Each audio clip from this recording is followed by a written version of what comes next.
السلام علیکم۔ آج ہم 7ویں کلاس کا تیسرا سبق شروع کریں گے جو ہے نعت۔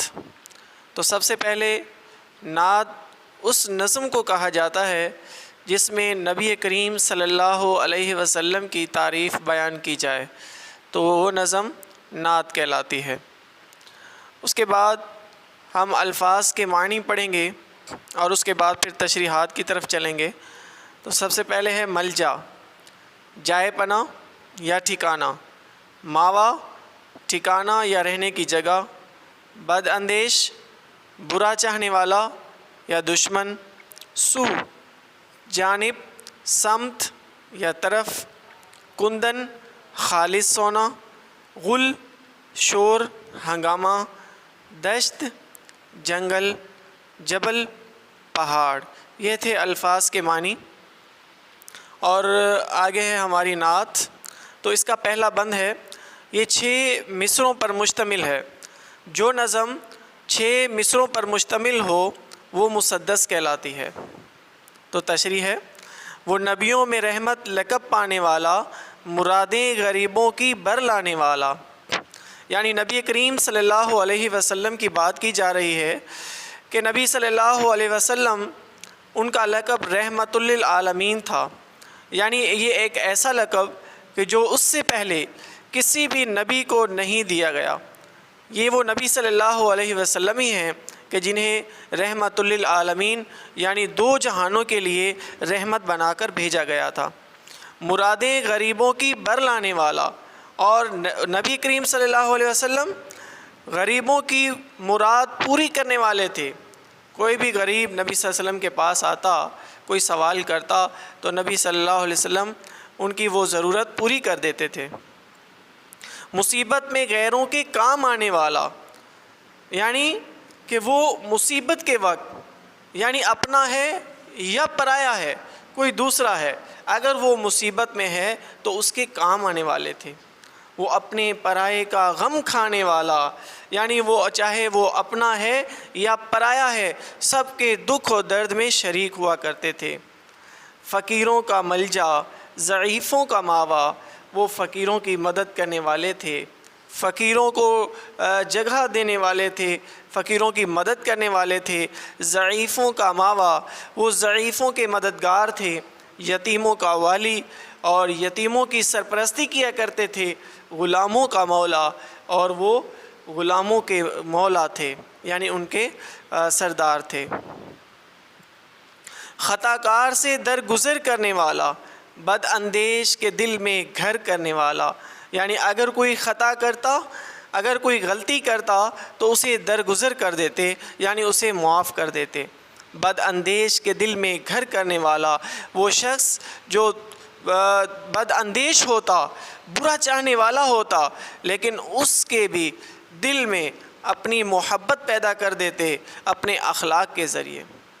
مفاسد کا زیر و زبر کرنے والا، قبائل کو شیر و شکر کرنے والا، یعنی وہ فسادات، لڑائی جھگڑے ان کو ختم کرنے والے تھے، اور جو قبائل تھے ان کو آپس میں ایک دوسرے کے ساتھ وہ ملانے والے تھے، ملا دینے والے تھے۔ اتر کر ہیرا سے سوئے قوم آیا، یعنی کہ نبی صلی اللہ علیہ وسلم کو پہلی وحی غار ہیرا میں ملی، اور غار ہیرا سے قوم کی طرف پیغام لے کر آئے، اور ایک نسخہ کیمیا ساتھ لایا، یعنی وہ ایک نسخہ کیمیا بھی ساتھ لے کر آئے، یعنی قرآن مجید ساتھ لے کر آئے۔ وہ بجلی کا کڑکا تھا یا صوت ہادی، عرب کی زمین جس نے ساری ہلا دی، یعنی وہ ہدایت والی آواز، ایسی آواز کہ جیسے کوئی بجلی کا کڑکا تھا، یا پھر وہ ہدایت والی کوئی آواز تھی کہ جس کی وجہ سے وہ ساری زمین، وہ عرب کی زمین وہ ہل کر رہ گئی۔ نئی ایک لگن سب کے دل میں لگا دی، کہ وہ سب کے دلوں میں ایک شوق، ایک ولولہ، ایک جذبہ پیدا کر دیا، ایک آواز میں سوتی بستی جگا دی، اور ایک وہ ان کی وہ آواز تھی کہ جس کی وجہ سے وہ سوئے ہوئے لوگ، وہ غلامی کی زندگی گزارنے والے لوگ وہ جاگ اٹھے۔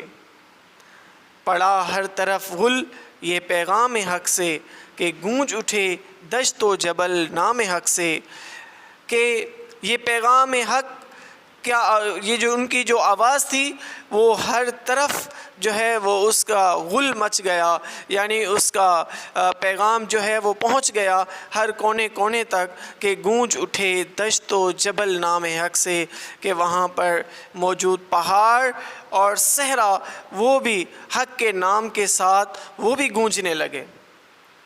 تو یہ تھی مختصر جو نعت کی تشریح تھی۔ اس کے بعد اس کی مشق ہے، سوالات کے جوابات ہیں، جو کہ آپ نے یہ نظم پڑھیں گے، ہم پڑھیں گے، اور اس کے بعد یہ سوالات کے جوابات دیں گے۔ پہلا سوال ہے، رسول اکرم صلی اللہ علیہ وسلم کس کی مرادیں پوری کرتے تھے؟ 2 ہے، حق کے نام پر کون سی اشیاء گونج اٹھیں؟ نمبر 3 ہے، شاعر نے جو مسدس لکھی ہے اس کے ایک بند میں کتنے مصرے ہیں؟ ہر جانب کس بات کا غل پڑا؟ رسول اکرم صلی اللہ علیہ وسلم نے لوگوں کے دل میں کس طرح گھر کیا؟ قبائل کو شیر و شکر کرنے والا سے شاعر کی کیا مراد ہے؟ اور اس نظم کے خالق کا نام بتائیے، یعنی یہ نظم لکھی کس نے ہے؟ اس کے بعد آ جاتا ہے اگلے سوال ہیں، دیے گئے الفاظ کو درست معنی کے ساتھ خوش خط لکھیے اور انہیں اپنے جملوں میں استعمال کیجیے۔ یہ الفاظ ہیں، یہ آپ نے جملوں میں استعمال کرنے ہیں۔ پہلا ہے جبل، جبل کا مطلب ہوتا ہے پہاڑ۔ دوسرا ہے دشت، دشت کا مطلب ہے صحرا بیابان۔ تیسرا ہے لگن، لگن کا مطلب ہوتا ہے شوق۔ اس کے بعد ہے خطا کار، یعنی غلطی کرنے والا۔ اس کے بعد ہے بد اندیش، یعنی برا چاہنے والا۔ تو ان الفاظ کو آپ نے جملوں میں استعمال کرنا ہے۔